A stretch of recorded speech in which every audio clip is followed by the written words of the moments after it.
और वहीं संसद में आज राष्ट्रपति के अभिभाषण पर धन्यवाद प्रस्ताव पर चर्चा होगी। इसी बीच दोनों सदनों में नीट का मुद्दा गर्मा सकता है, क्योंकि इंडिया गठबंधन ने मीटिंग में इस मुद्दे को जोरदार तरीके से उठाने का फैसला किया है। दिखाते हैं आपको। कुछ परीक्षाओं में हुई पेपर लीक की घटनाओं की निष्पक्ष जांच और दोषियों को कड़ी से कड़ी सजा दिलवाने के लिए मेरी सरकार प्रतिबद्ध है। 18वीं लोकसभा के पहले सत्र का आज 5वां दिन है।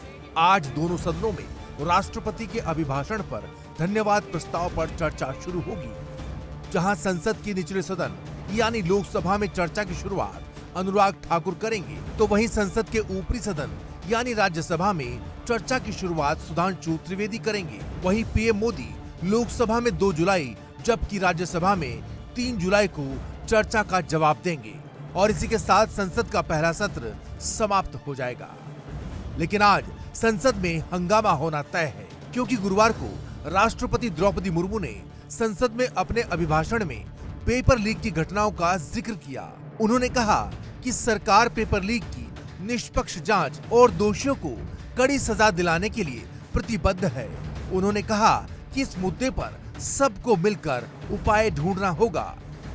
हाल ही में कुछ परीक्षाओं में हुई पेपर लीक की घटनाओं की निष्पक्ष जांच और दोषियों को कड़ी से कड़ी सजा दिलवाने के लिए मेरी सरकार प्रतिबद्ध है। हमारे इससे पहले भी हमने देखा है कि कई राज्यों में पेपर लीक की घटनाएं होती रही है। इस पर दलीय राजनीति से ऊपर उठकर देशव्यापी ठोस उपाय करने की जरूरत है। इसी मुद्दे पर आज विपक्ष सरकार को दोनों सदनों में घेरेगा। गुरुवार को इंडिया अलायंस की मीटिंग में तय हुआ है कि राष्ट्रपति के अभिभाषण पर चर्चा के दौरान विपक्षी खेमा सरकार पर जमकर हमला बोलेगा और दोनों सदनों में नीट पेपर लीक मामले को जोरदार तरीके से उठाएगा। कार्रवाई होनी चाहिए, लेकिन हम ये भी समझना चाहते हैं कि इस किस्म की मैनेजमेंट क्यों इतना बुरा हुआ इस बार। आपको पता है कि कभी कभी पोस्टपोन होता है, कभी कभी कैंसिल होता है, कभी कभी परीक्षा चलती है, किसी को ग्रेस मार्क्स मिलते हैं, क्यों नहीं मिलते। ये सारे विषय पे हमको अच्छी जानकारी चाहिए। ये तो हम लोग सुन रहे हैं, बहुत दिन से सुन रहे हैं, लेकिन हर बार फिर दोहराया जा रहा है, हर बार वही गलतियां हो रही है।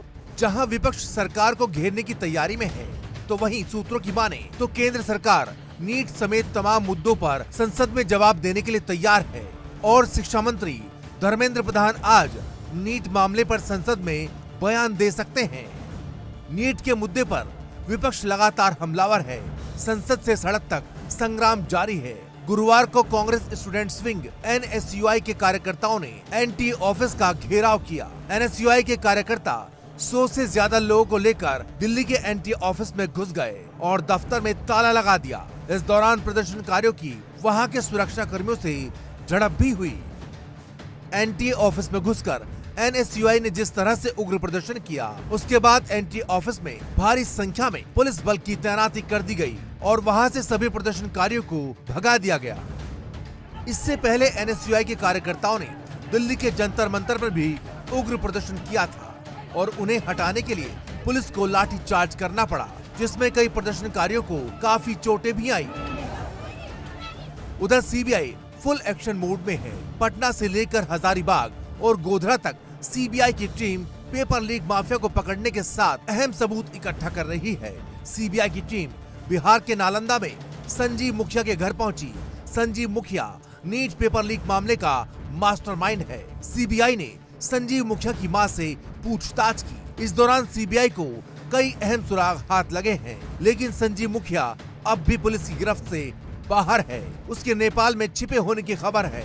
इतना ही नहीं, CBI सिकंदर यादवेंदु के घर भी पूछताछ करने के लिए पहुंची थी।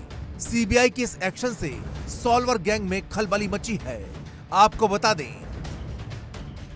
नीट पेपर लीक मामले में CBI ने 3 गिरफ्तारी की है, जबकि इस मामले में CBI अब तक 6 FIR दर्ज कर चुकी है। पेपर लीक मामले में CBI ने पटना से मनीष प्रकाश और आशुतोष को गिरफ्तार किया। दरअसल मनीष प्रकाश और आशुतोष ने ही छात्रों के लिए लर्न प्ले स्कूल में सेफ रूम बुक कराया था, जहां नीट छात्रों को पेपर रटवाया गया था। इसके अलावा CBI ने हजारीबाग के ओसिस स्कूल के प्रिंसिपल एहसानुल हक को भी बुधवार को पूछताछ के बाद गिरफ्तार कर लिया।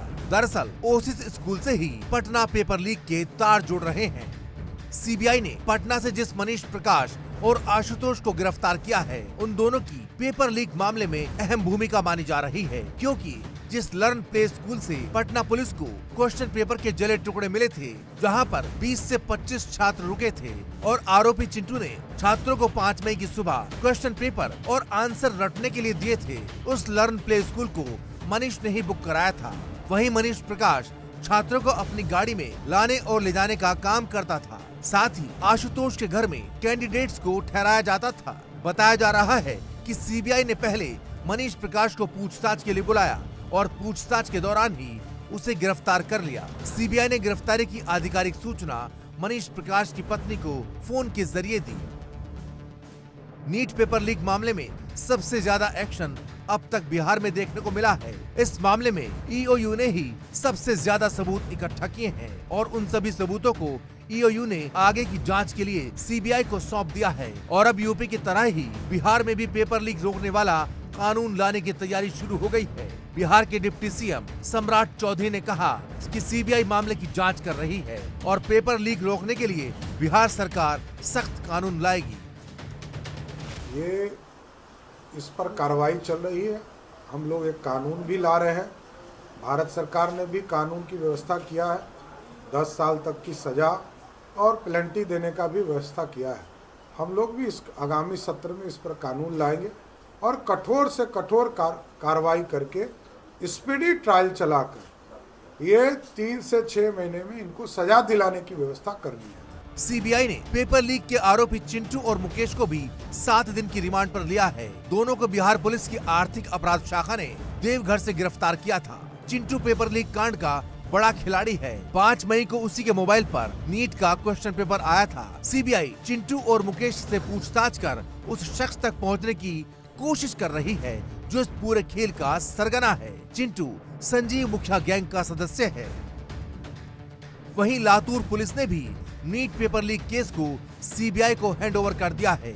वहां भी पेपर लीक के कई मामले सामने आए थे। हालांकि मामला सामने आने के बाद लातूर पुलिस ने 3 लोगों को गिरफ्तार किया था। मामले में अभी तक लातूर पुलिस 6 अन्य लोगों के बयान भी दर्ज कर चुकी है। उधर पुलिस से फरार चल रहे दिल्ली के आरोपी गंगाधर की तलाश के लिए एक टीम उत्तराखंड भेजी गई है।